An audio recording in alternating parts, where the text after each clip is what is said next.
This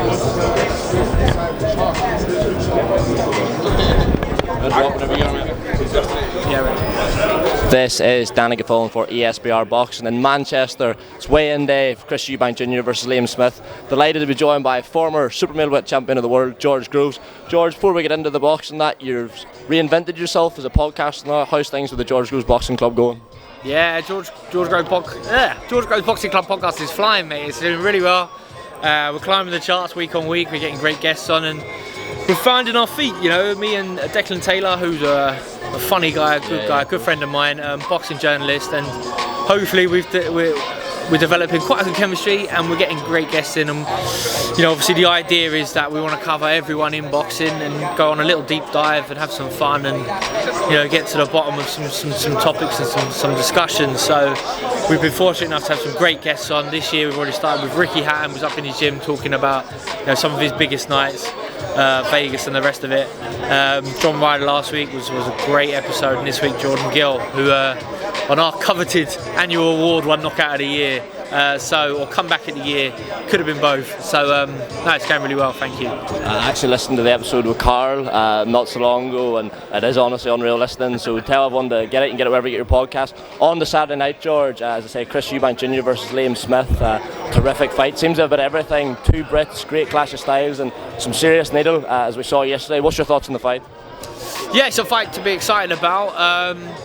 When it was first made, I made Eubank, you know, a favourite, but it was a banana skin fight. You know, the people that I know who look after Eubank, I was like, what is, you know, saying a foregone conclusion, this could be tough. You know, Liam, yeah, sure, he's coming up in weight, but he's tenacious, he's tough, he's been about, he's done it. You know, he's been in the big fights and he's prevailed, and he's a world champion. You know, he's been a world champion, so it's a tough fight.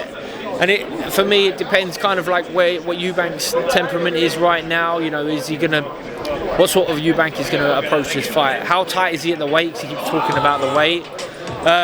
Is he going to be able to negate some of the stuff that Smith does well? You know, it really is a sort of a who pick and fight in that regard. I make Eubank the favourite, I must say, and I think size will prevail. And if he comes and he brings the same engine, stamina, work rate, tenacity, strength, power, I feel he probably has the beating of Smith in many of these aspects, and usually the smaller guy is fitter, sharper, maybe even quicker, but I think even those things will be against lower prime Eubank for Smith. So yeah, I'm looking forward to the fight. I'm really looking forward to the fight. I'm proud and happy to be up here covering it for Sky, so I'm looking forward to it. It's going to be a great fight. You mentioned some of the attributes we know in Eubank, that engine, the output.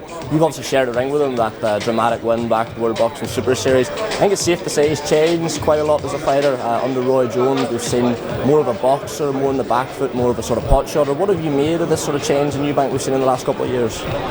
Well, yeah, I mean, no one wants to be sort of a one-trick pony, or you want to always broaden your skill set, become as complete fighter as you possibly can, and I appreciate Eubank for doing that. But for me, right now, you know, at 33, better off getting back to what he does best. And sure, you add a few of them skill sets, and a few of them things will come out in your fighting game and your style. But you know what makes him an elite fighter, or can be an elite fighter, is his stamina, his engine, and his strength. You know, he's got a really good chin, of course. You know, like, you have to have a good chin at the top level, and he's got decent punch power, good hand speed. Technically, throws his bent arm shots really well. But you know, what is his sort of star quality is that his endurance. You know, he can keep punching 100 plus punches around when he wants to. He'll go into a fight with that mentality where he's happy to let his hands go, and I think that will be where he will have success against Smith. If he tries to box him and be a little bit cuter, it might be a tougher night for him, and Smith might then become the favourite. But if he comes out and he uses natural size and tenacity, work rate, strength, he should come out on top. I've got to ask you, the press conference yesterday, it seemed to get quite out of hand quite quickly. There was accusations about sexuality, adultery. I think the British Boxing Board of Control have actually launched an inquiry into it, whatever that means. What were your thoughts on the comments? Do you think it maybe crossed a bit of a line yesterday? It's a tough one, because I mean, personally, I wouldn't go down a personal route, but I can see how it would, you know, pay a dividend. You know, Smith sort of alluded, the bit that I saw, maybe I saw an edited version, but the bit alluded to Eubank never having a girlfriend and all these sort of things, and so and Eubank did look a bit uncomfortable when those line of question was coming at him. There might be, Smith might land himself in a bit of hot water for it. The board might get involved, but if it pays, if it has had an effect on Eubank, I'm sure he will happily roll the dice on that to have a benefit come fight night.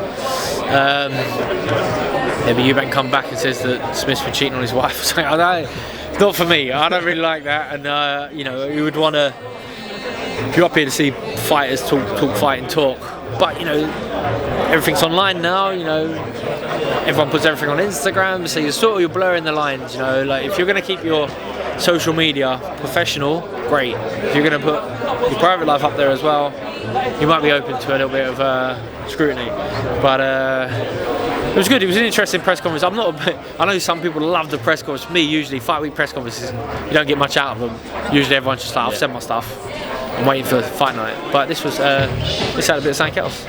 Yeah, all in this day and age, all adds to the sort of hype around it.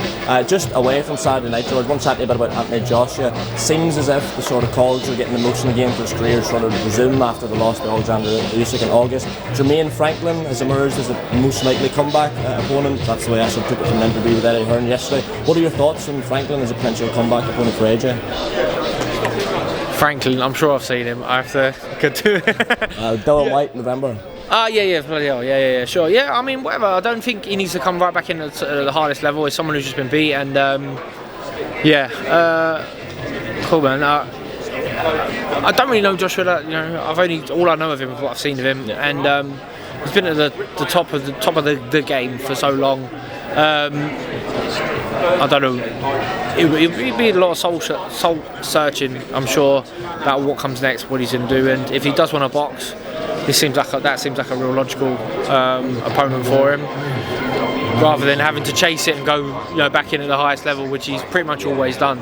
So, George, you're going to spend your time there. Enjoy the weigh-in today. Enjoy Fight Night Saturday. Lovely, perfect. Cheers, man.